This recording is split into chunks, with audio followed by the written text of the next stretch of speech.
Assalamualaikum warahmatullahi wabarakatuh. Anak-anak maaf karena di sini lagi hujan. Jadi ibu sajikan dalam bentuk video saja ya. Takutnya menghambat ke sinyal saat video call. Nah, hari ini kita masih membahas materi tentang menyajikan data dalam bentuk diagram. Jika sebelumnya kita sudah membahas bagaimana cara menyajikan data dalam bentuk diagram gambar atau piktogram, hari ini kita akan mempelajari bagaimana menyajikan data dalam bentuk diagram batang. Nah, untuk data diagram batang itu sendiri, itu dapat diubah jika data-data sebelumnya dapat merupakan data yang tidak tersusun. Bisa ya, jadi data yang secara acak bentuk koma-koma diubah menjadi diagram batang, itu bisa. Atau datanya sudah dalam bentuk tabel, itu sangat bisa ini. Dan bahkan data yang dalam berbentuk diagram gambar pun juga bisa dirubah ke dalam diagram batang ya, selama si nominal angkanya ya tidak terlalu tinggi gitu, tidak terlalu banyak. Nah, langkah-langkah yang harus kalian lakukan untuk menyajikan data yang berbentuk diagram batang itu apa? Langkah pertama, misalkan ya, ini contohnya ada datanya dulu aja weh. Misalkan di sini ditulis data bahwa siswa kelas 1 itu ada 15 orang. Kemudian siswa kelas 2-nya ada 20. Siswa kelas 3-nya ada 10. Siswa kelas 4 ada 25. Siswa kelas 5 ada 30 dan siswa kelas 6 ada misalkan 35 ya, kayak gini datanya. Kemudian kita ingin mengubah data ini ke dalam bentuk diagram batang, maka apa yang harus kita lakukan? Nah, langkah pertama dalam menyajikan diagram batang adalah kita harus membuat dua buah sumbu, yaitu pertama sumbu Y untuk menentukan apa? Jumlah, dan sumbu X untuk menentukan apa? Keterangan. Nah, di setiap data kalian harus bisa membedakan mana yang termasuk ke dalam sumbu Y, mana yang termasuk ke dalam sumbu X. Berhubung ini adalah data jumlah siswa pada setiap kelas, otomatis keterangannya itu adalah kelas. Dan si angka-angka siswanya itu ada di sumbu Y atau untuk jumlah ya. Kita coba di sini. Berarti kita buat di sini titik kelas 1, kelas 2, kelas 3, kelas 4, kelas 5, dan kelas 6. Nah, keterangannya sudah lengkap. Atau misalkan kalau di sininya adalah nama-nama desa, jumlah-jumlah penduduk nama desa, maka keterangannya adalah nama-nama desa. Atau kalau misalkan ininya adalah data nilai, misalkan yang nilai 70, yang nilai 80, yang nilai 90, maka di sini keterangannya adalah nilai-nilai. Walaupun nilai ini berbentuk angka, tapi tetap nilainya bukan di sumbu Y, karena bukan menentukan jumlah, melainkan keterangan. Sedangkan nominal jumlah siswanya atau frekuensinya itu baru di sumbu Y. Nah, setelah kita membuat dua buah sumbu, kemudian kita sudah menentukan titik-titik keterangannya, sekarang kita menentukan titik-titik rentan jumlahnya. Nah, yang harus diperhatikan di dalam membuat sumbu Y adalah sama kelipatan pada setiap angka yang kalian buat. Kalian harus bisa memperhitungkan angka-angka berapa saja yang akan kalian sajikan di sini. Nah, coba sekarang perhatikan. Angka di sini adalah angka, anggaplah ini puluhan ya, puluhan. Jadi kalian usahakan sajikannya itu dengan menggunakan kelipatan yang agak besar. Kalian boleh saja, misalkan kalian nulis di sini 1, di sini 2, di sini 3, 4. Boleh, tapi kalian harus terus buat sampai data yang paling banyak, yaitu 35. Berarti kan sangat panjang ya, sumbu Y-nya di sini nanti akan panjang dan kurang efektif. Maka untuk mempermudah, kalian boleh tidak harus dari 1. Kalian boleh start dari 5 ke 10 ke 15 ke 20 dan seterusnya. Atau misalkan kalian pengen lebih cepat lagi, mau kelipatan 10 aja, 10, 20, 30, 40, bebas. Untuk menentukan rentan sumbu Y ini dikembalikan kepada pembuat data, pembuat diagram. Mau kelipatan berapa? Kalau semuanya kelipatan 5, ya 5, 5, 5 semua. mau kelipatan 10, 10, 10 semua ya. Jangan sampai seperti ini. Misalkan ini kalian 1, 2, terus ke sini pengen 6, di sini 15. Nah, ini nggak boleh ya. Ini salah. Jadi kelipatannya harus sama. Oke? Atau misalkan kelipatan 2, nggak masalah. 2, 4, 6, 8 dan seterusnya. Pokoknya sekali lagi untuk menentukan rentan di sumbu Y itu kelipatannya harus sama. Oke? Nah, untuk contoh yang ini Ibu ingin ambil kelipatan 5 saja. Berarti awalnya 5 ya. Kemudian 10, 15, 20, 25, 30 dan 35.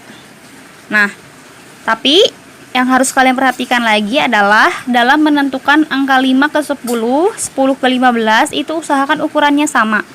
Berhubung nanti kalian buat di buku bergaris, jadi usahakan kalau kalian lewat 2 garis, semuanya lewat 2 garis ya. Kalau lewat segaris-segaris berarti semuanya lewat segaris ya. Jadi harus sama antara ke sini dan ke sini. Anggaplah kalau ini 1 cm, berarti ini ke sini juga 1 cm, ini ke sini juga 1 cm ya. Supaya apa? Supaya rapih datanya. Oke. Sekarang semuanya sudah tersedia. Sumbu-sumbu sudah tersedia. Apa yang harus kita lakukan? Kita tinggal pindahkan data ini ke dalam bentuk batang. Kita mulai dari kelas 1. Kelas 1 itu ada 15 siswa. Berarti langkah pertama kita harus cari dulu titik 15 di sumbu Y. Ternyata yang ini kan. Kita buat garis putus-putus sejajar di kelas 1. Setelah garisnya tertemu, baru kita tarik sebuah batang sejajar dengan angka 15. Sisanya kalian mau warnai boleh ya. Terus sekarang kelas 2 ada 20. Maka kita tarik di sini garis putus-putus sejajar ke angka kelas 2. Untuk apa menggunakan ini? Kita menggunakan garis putus-putus ini untuk mempermudah menyamakan antara kelas dengan jumlah, jadi tidak tertukar ya. Nih, jadi kelas 2 kelihatan oh 20 gitu, kelas 1 oh 15. Kalau misalkan nggak pakai titik-titik sebenarnya bisa, cuman nanti kalian harus cari lagi sejajarnya kemana, jadi lebih mudah menggunakan garis putus-putus.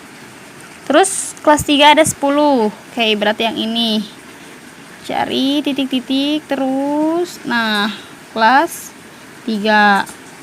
Kelas 4 25 titik-titik terus. Nah, terus kelas 6 30. Oke. Titik-titik. Nah, dan terakhir kelas 6 35. Titik-titik lagi. 35. Dah. Selesai. Nah, kalau kalian buat nanti untuk menentukan titik-titik ini kalian boleh pakai penggaris supaya apa? Supaya benar-benar rata ya dan sejajar. Udah, diagram batang sekarang sudah bisa dilihat dan dibaca. Jadi dari diagram batang ini kita tahu bahwa siswa yang paling sedikit itu ada di kelas 3 dan yang paling banyak itu ada di kelas 6. Oke, itu contoh yang pertama. Sekarang satu lagi. Oke. Sekarang kita akan mencoba menyajikan diagram batang yang semula datanya itu berbentuk diagram gambar atau piktogram. Oke, berarti di sini kita harus membaca dulu jumlah dari masing-masing data di piktogram ya. Untuk yang tahun 2011, kita lihat keterangannya bahwa full adalah 10 ton dan setengah adalah 5 ton. Kita hitung berarti 2011 itu total ada berapa ton? 10, 20, 30, 40 berarti ada 45 ton ya. Untuk 2012 10, 20, 30, 35 ton. Yang ini 10, 20, 30, 40, 50 ton dan yang ini ada 30 ton. Nah, sekarang sudah dapat informasi tentang jumlah hasil panen yang sesungguhnya. Sekarang bagaimana caranya? Kita ubah ke dalam diagram batang. Sama, kita buat sumbu X dan sumbu Y. Sumbu X-nya itu adalah keterangannya adalah tahun ya. Berarti kita buat di sini 2011, 2012, 2013 dan 2014. Kemudian kita buat sumbu Y-nya. Nah, perhatikan lagi, ini rentannya itu adalah puluh-puluhan.